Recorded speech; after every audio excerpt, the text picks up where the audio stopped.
The highlight for me was changing from a manager that obviously had experience as a manager, but not necessarily the confidence to go with it, to start trying new things. And I found it really rewarding to be able to have that confidence and that drive to go, you know what, I am supposed to be here and I want to try these things. So my team were very open, they were welcoming of the idea of having a go at new things. So we'd run things for a month, 2 months, see if it goes. If it plays well and it actually has improved things, fantastic.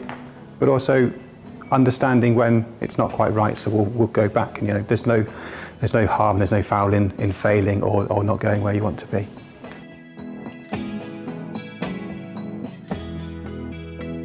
I think I've given myself a lot more confidence, not just in my ability, but as a manager of people. When they come to me with a problem or a question, I feel like I can give them a genuine answer that the business will support, but also that will help them progress through whatever it is that they're trying to get through. And I certainly feel like I've got the power now to make the right decision that's going to benefit all parties.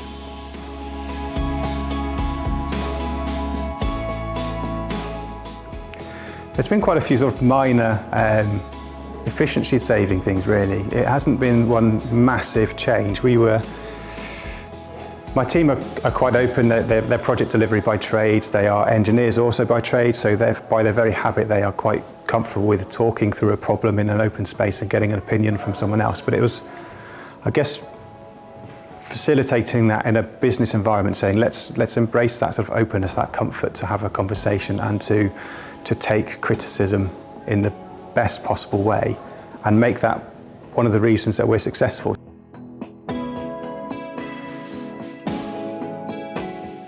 The time required was far greater than I ever anticipated it. So it was trying to find that time and keep the energy. I struggled to begin with trying to figure out how best to fit it in, so whether it was just small chunks throughout the week, and I'd found that wasn't really a particularly good way of doing things because you just don't get enough mental power, I suppose, to actually keep pushing through that challenge.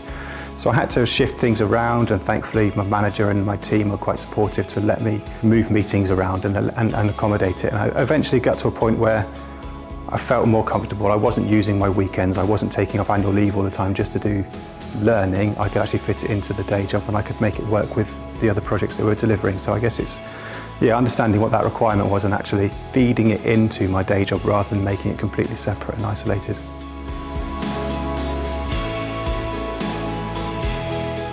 From a career perspective, I'm just developing my skills, continuing with that learning wherever I can so that I can be ready for that next step, so I can be ready for the next level of responsibility that might come my way, whether that's a head of position in dental where I work now, or whether that's going off to somewhere else in the Bupa business. And part of that will be going on to the MBA, which I started this week. So I'll be starting that journey again from the beginning and hopefully get to the end in about 10 months' time, successful.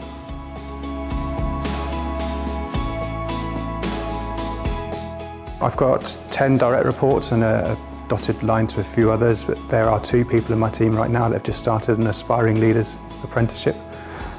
So I found that very rewarding to not only support them through their application, but actually seeing them being successful and really excited about what they're going to do next and pushing them on and helping with that learning. So they've got a long way to go, but I think they're going to do very well.